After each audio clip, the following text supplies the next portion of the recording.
अस्सलामुअलैकुम। इंजीनियर सामा साजिद बात कर रहा हूँ रमीन सोलर सोल्यूशन के प्लेटफॉर्म से। आज हम रिव्यू करेंगे और डिफरेंस जानेंगे एक वोल्ट प्रोटेक्टर सॉकेट और स्टेबलाइज़र के बारे में। सबसे पहले हम बात करें वोल्ट प्रोटेक्टर सॉकेट की, तो ये वोल्ट प्रोटेक्टर सॉकेट को हम 5 से 6 एम्पीयर के लोड के साथ लगा सकते हैं। मसलन हमारी जो फ्रिज होगी, एलसीडी वगैरह, जितनी भी इलेक्ट्रॉनिक्स डिवाइसेस हैं जिनको हम महफूज रखना चाहते हैं वोल्टेज के, जो कम वोल्टेज से और हाई वोल्टेज से, उनके साथ लगा सकते हैं। ये मार्केट से हमें इजीली 600 का मिल जाता है। तो सबसे पहले हम बात करेंगे इसकी इस्तेमाल की। ये इसकी एलसीडी है जहाँ इसके डिले टाइम या एरर वगैरह जो शो होते हैं। तो इसके पीछे हम देखते हैं कि इसकी क्या रेटिंग वगैरह है। तो जब हम इसके पीछे देखें तो इसकी जो हाई वोल्टेज जहाँ जाके ये ट्रिप हो जाता है 270 वोल्टेज हैं जो पीछे से सेट हैं, और लो वोल्टेज की जो रेंज है वो 170 है, और जो है इसका डिले टाइम 10 सेकंड भी है और 3 मिनट भी है, यानी 180 सेकंड भी है। और ये स्विच दिया हुआ है इन्होंने। अगर इस स्विच को हम ऊपर करेंगे तो हमारा आउटपुट लोड 10 सेकंड बाद ऑन हो जाएगा। अगर हम स्विच को नीचे कर देंगे तो हमारा जो लोड है 180 सेकंड बाद ऑन हो जाएगा। आजकल हमारे जो घरों में सबसे ज़्यादा सोलर लग रहे हैं उनमें ऑफ ग्रिड सिस्टम लग रहे हैं।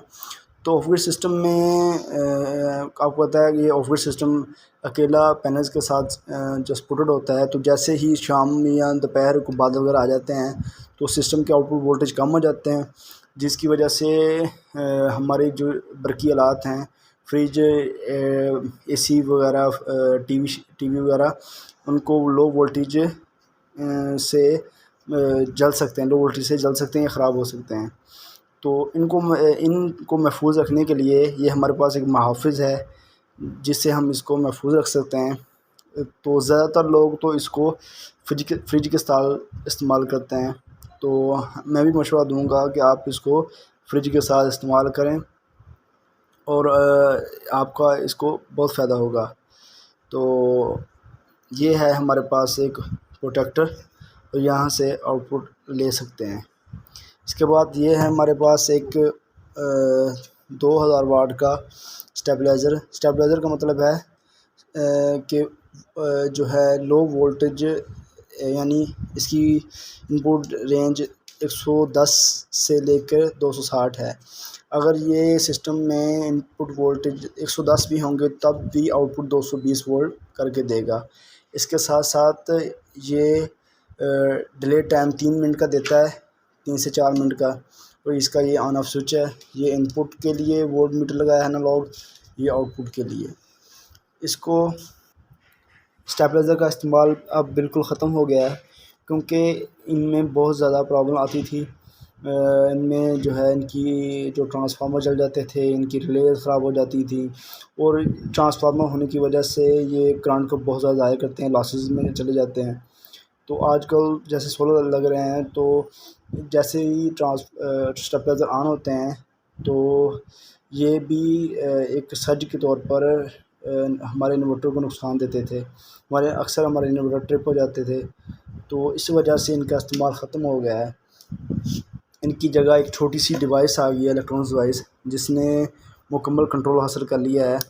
इस प्रोटेक्टर लगा कर आप अपने बरकी रात को महफूज रख सकते हैं। ना इसमें लॉसेस हैं, ना इसमें किसी भी चीज़ का ख़राब होने की टेंशन होती है। ये मार्केट में आती भी इजीली हैं। ये आपको मिलते हैं 5 से 6 हज़ार तक, और ये हमें मिलते हैं 500, 600, 700 तक। तो इनका जो है ये 4 से 5 एम्पेयर तक इजीली बर्दाश्त कर सकते हैं।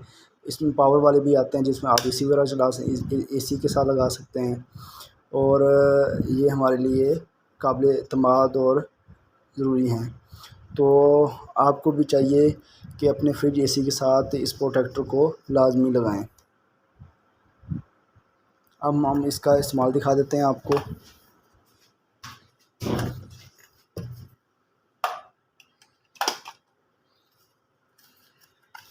ये देखें, अब ये 180 सेकंड का टाइम डिले टाइम आ गया है। अब हमने 10 सेकंड डिले टाइम कर दिया है। ये 10 सेकंड डिले टाइम आके यहाँ से 10 सेकंड बाद ऑटोमेटिकली वोल्टेज आउटपुट होना शुरू हो जाएंगे। अभी रिले ऑन हो गई है और यहाँ से आउटपुट आना शुरू हो गई है। इसका इस्तेमाल बिल्कुल ईजी है। इसके साथ एक स्विच आता है, गेट की तरह का होता है ये, जिसको आपने सॉकेट के अंदर लगाना है। उसके बाद ये डिले टाइम शुरू हो जाएगा। यहाँ आपने स्विच लगा देना है और ये 10 सेकंड डिले टाइम आ गया, 180 सेकंड का आ गया। तो इसी तरह से आप इसको इस्तेमाल कर सकते हैं। यहाँ आपको दोबारा के साथ लगा सकते हैं।